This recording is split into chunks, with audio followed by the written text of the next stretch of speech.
di nuyu mon frère aussi Ndiogou di nuyu waa Sénégal di leen ñaan ñu yendu ci jàmm. Ndiogou laa fas yéene àndal ci waxtaan wi Abass Fall yow yaay coordonnateur bu PASTEF ci Ndakaaru bokk itam ci COPIL maanaam comité de pilotage bu PASTEF bi nga génne kaso yàggut def nga fa ay bés ndax coowal Ousmane Sonko ak la ca lalu woon kaso ba métti woon nam kaso moom du neex. ma ne ko kaso moom mënul neex mais dañuy sant yàlla may nañu courage ak jom boo xam ni nekk nañ fa ci nekkin bu rafet génn ci jàmm kaso nag neexul franchement neexul mais j'ai l'habitude de dire c'est-à-dire que c'est un état d'esprit booy am boo fay dugg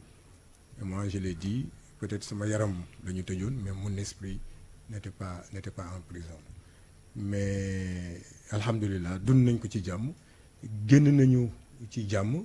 li ñu nekkoon nag aussi duñ ci changer dara dinañu continuer sinon même dinañ ko yokk bu fekkee dañu war a delluwaat pour la même cause mais on est prêt à mourir en prison. la leen taxoon a jóg da ngeen koy yokk lié à li ñu leen doon toppee wala. non pas lié à li ñu doon toppee parce que pour man c'est pour des raisons purement politiques lañ ñu tëjee te ñëpp xam nañ ni en Afrique surtout principalement au Sénégal fii on fait face à un régime boo xam ne ñaar la am moom la ñu utiliser la force ou la corruption àndal ak man wala noppil soo noppiwul ma jéem la xëcc corrompre la jox la xaalis nga noppi budul loolu mais je t'impose la force et je t'amène en prison donc ñun muy man muy Birame Souleye Diop li ñu yóbbu kaso peut-être que du ma am na ay détails yoo xam ne du ma ci dugg ci mu ngi ci enquête ba léegi mais bu ñu la ko waxee da nga naan vraiment yu ñàkk fayda. mais justement li leen doon toppee mooy wàllum jéemi pexe ngeen nasaxal nguur geeg yooyu xam nañ ne am na ñeneen ñu nekk Pastef ay responsable ngeen jàpp leen. kon yéen bu leen sempee jàpp leen xëy na am na lu ci am lan ngeen doon waaj dëgg-dëgg lu ngeen doon waaj ba tax ba jàpp leen. non waajuñu dara mais boo xoolee ci ginnaaw xam nga mës nañ ko wax nit ñi ne ce n'est pas lié xool leen couvre-feu bi biñ koy installé wala état d'urgence bi biñ ciy wax diggante fan ak fan la Dakar Thiès ñan lañ jàpp Birame Souleye Diop coordonnateur de PASTEF Thiès Abass Fall PASTEF coordonnateur de PASTEF de Dakar donc dans leur tête ils se disaient que ni PASTEF bopp yi Dakar la ak Thiès au-delà maintenant de Ziguinchor qui est un fief. mais am na ñeneen El Malick mi ngi fi Bassirou Diomaye ñi fi ñoom jàppuñu leen pourquoi yéen rek ñu jàpp leen. mais justement foofu laa jëm xam nga en fait dafa am loo xam ne wax naa ko léegi ce sont des éléments yoo xam ne xëy na du ma ci dugg en profondeur moo tax ma wax leen tout à l'heure bu ma leen waxee li tax moo tax ñu ne jàpp nañu en fait gàcce la sax pour Sénégal da ngay ruus sax qu'on retienne des gens pour des raisons aussi légères. amuñu dara loo xam ne mën nañ ko teg sur la table ne lii la ñuy jiiñ Birame Souleye Diop wala lii la ñuy jiiñ donc Abass Fall mais c'est la raison pour laquelle man je l'ai dit quelque part mais bi ñu ma interpellé on m'a retenu 4 jours à la DIC sans pour autant me notifier les motifs de mon interpellation 4 jours waxuñu ma ne ma lii ak lii nga def non tu es retenu pour des raisons pour des raisons d'une enquête loolu laa ci am ba may dem ci juge bi j'ai même pas de PV mais nit ki boo ko arrêté mais ne ko lii ak lii moo tax ñu arrêté la nga laaj ko li nga ko war a laaj mais mu tontu la bu fekkee lu mu leen tontu doy na leen ngeen bàyyi ko mu ñibbi bu leen doyul mais ngeen defeere ko yóbbu ko au parquet ñoom li ñu war a def ñu def ko mais jusqu'au moment où je vous parle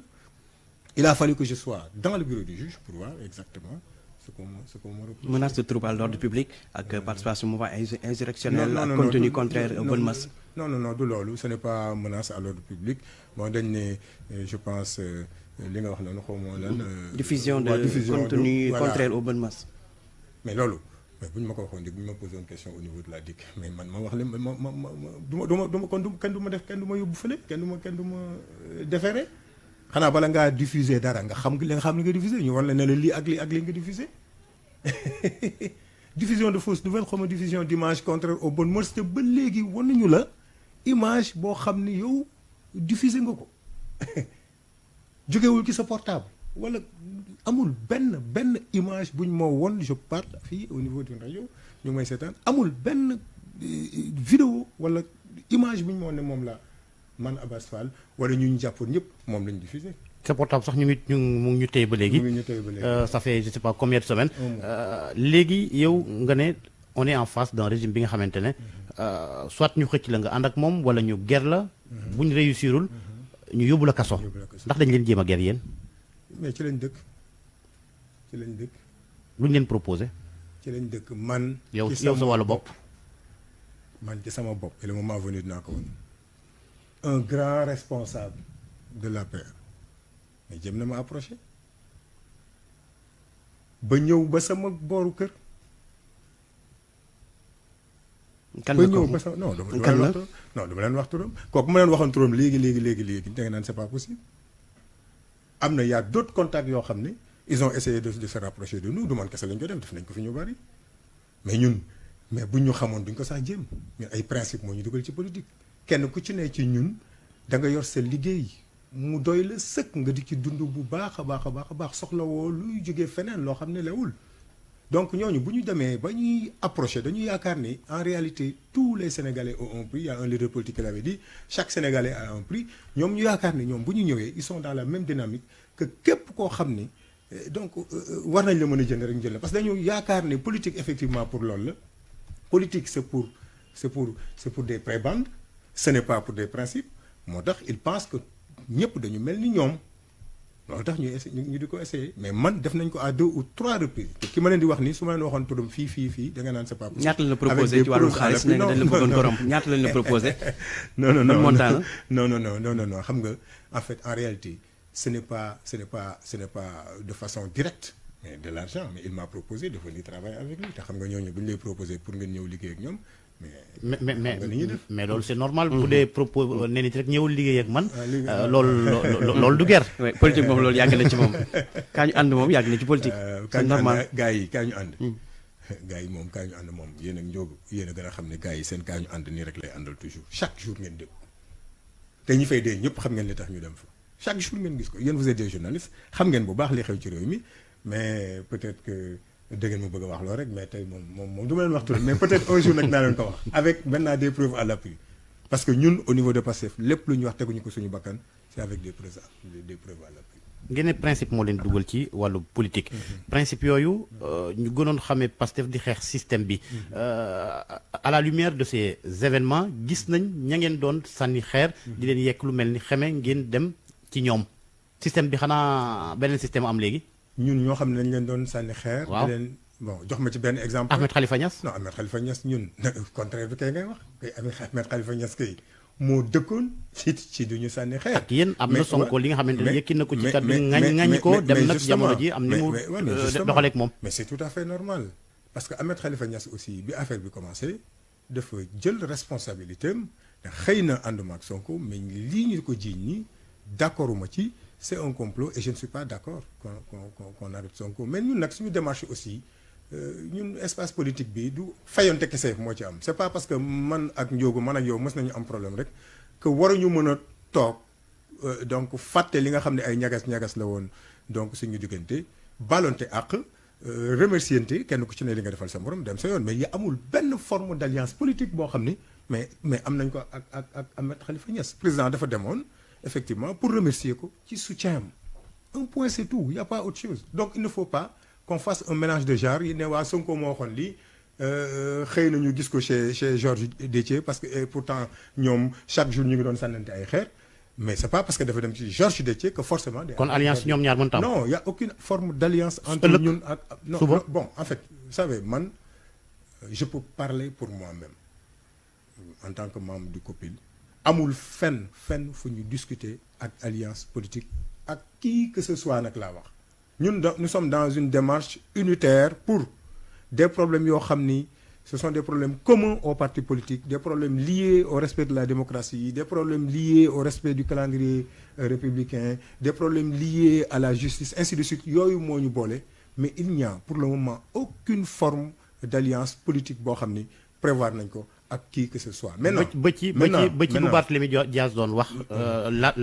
large plateforme ci opposition bi ngir waajal xëy na li ne sunu kanam. waaw mais maintenant foofu laa jëm il y a des sensibilités yoo xam ni yàgg nañu nekk ak ñoom am nañu noo xam ne ñun ñooy xalaatandoo ensemble ñoo koy gisandoo ñooñu le moment venu mais pourquoi pas mais ñu ànd ak ñoom te ñooñu ñun identifié nañ leen xam nañ leen te bis bu ñu demoon bay ànd ak ñooñu sénégalais yi duñu jéppi ci côté boobu. mais justement par rapport à la question de Georges wàllum système bi. Ousmane Sonko c'est toujours def nii comme un anti-système. ñii ne ñoom ñoo yàq réew mi waa système beeg nangam ñoo tàddeel Sénégal. tey mu ñëw di ànd ak ñoom kon waroo contradiction am na ci doxalinam parce que mënoo ne anti-système nga ba pare ñëw di ànd ak ñu waa système bi di seet ak yooyu. mais lan nga tuddee ànd ak ñoom. di dem di seeteeg di saafonteeg di wax ay nañ xeex ak yooyu nañ àndandoo xeex. nañ àndandoo xeex mais demuñu ci Macky Sall seeti ko bi mbas bi bu mu kiiwee demuñu fa est-ce que daa tax ñu ànd ak moom. Macky Sall ne nous a pas invité au palais te xam nga ni Macky Sall c'est notre pire ennemi parce que moom moo ko wax demuñu fa seeti ko toog waxtaan ak moom ci mbiru Sénégal ci mbiru mbas et pourtant on n'envisage même pas dans nos rêves mais de nous allier ak Macky Sall li ñu boole tey jii bu amoon ay membres APR sax yoo xam ne dañu jógee APR ñëw ci plateforme bi pour le respect des principes démocratiques pour le respect de la liberté pour le respect du calendrier républicain c'est-à-dire que ce sont des problèmes yoo xam ne ñun ñoo koy vivre ndoo ensemble même waa APR waroon na ñëw bokk ci plateforme boobu parce que c'est une plateforme boo xam ni elle n'a rien de politique en termes d'alliance c'est surtout sur des principes que la ñuy xeexe te loolu je pense que yàgg na Sénégal te bu ngeen xoolee aussi président Ousmane Sonko yàgg na wax bien avant lii que ni lan li ñuy départager ak Macky Sall du parti yi individuellement ñu dem li ñuy xeex ci réew mi nii il faut que tous les partis de l'opposition excusez-moi s'unissent pour imposer un rapport de force au président Macky Sall te loolu la ñuy def loolu moom moo tax li ñu am ni ñu am ko mais il n'y a aucune forme d'alliance il n'y a pas de reniement de nos principes au contraire on est resté figé sur nos principes te nag ñun aussi mënuñu fee toog rek ñun waa Pastef xalaat ni ñoo gën ñëpp loolu moom mosuñu wax. apparemment Sonko la doon incarné wane ne man maa baax man maa set ñeneen ñëpp loolu mos a incarné xëy na tey jii waaye loolu mos a incarné man maa baax man maay vrai opposant bi man maa def lu yiw man maa baax mais tey jii apparemment l'histoire wane ne du noonu Ndiogou d'accord ma ak yéen bu ngeen ma génnelee benn extrait fu Ousmane Sonko waxee ne maa baax maa gën ci homme politique bu ngeen ma ko génnelee benn yoon tey su ma ko gisee ma démissionné de Pastef musul am on a un discours ce discours là man moo ma yóbbu Pastef moo fa yóbbu samay morom moo fa yóbbu des milliers de jeunes discours boobu moom la ñu jaay sénégalais yi ñu jël ko mais on a jamais dit qu'on oui mais dama lay wax benn affaire xam nga waxin bi mën naa doon leneen sax mais pas mot à mot yow ni nga ko jàppee waaye boo jàppee ne régime yi nekk de Senghor Abdou Diouf Abdoulaye Wade ak bi ngeen di xeex nii benn ci baaxut te ña nekkoon ca te ña nekkoon ca régime yooyu yéen a ngi ànd nasandoo waaw mais yéen loolu seen interprétation la ñun li ñu wax dañoo def un diagnostic de toutes les formes de gouvernance yi am Sénégal de Senghor à Macky Sall on a vu que ni il y a énormément d'insuffisance te loolu ñu ngi koy dund guddi ak bëccëg loolu moom dara mënul fexe ba ñu dellu si ginnaaw loolu dañ koy continuer di ko marteler et c'est la vérité c'est la raison pour laquelle les Sénégalais en grande majorité surtout les jeunes sont avec nous loolu moom c'est indéniable kenn mënu ko weddi et le président Sonko l'a dit je n'ai jamais été avec ce qui a été fait même maître Abdoulaye Wade d'accorduma bu ngeen déglu leen ko baax d'accorduma woon ci yenn façon de gérer ce pays mais il est dans l'opposition comme je l'ai dit je vais continuer à me répéter amul benn forme d'alliance politique bu am suñu diggante ak mais nag je reviens à ce que vous voulez dire parce que dañu bëgg a dépeindre comme des hommes parfaits on ne l'a jamais dit nous ne sommes pas parfaits et je l'ai dit il y a des gens yoo xam ne discours bi changé na non déglu ma rek daaw leen waxee nii rek si déglul le président Ousmane Sonko bu mu demee Ziguinchor en 2018 dee leen ko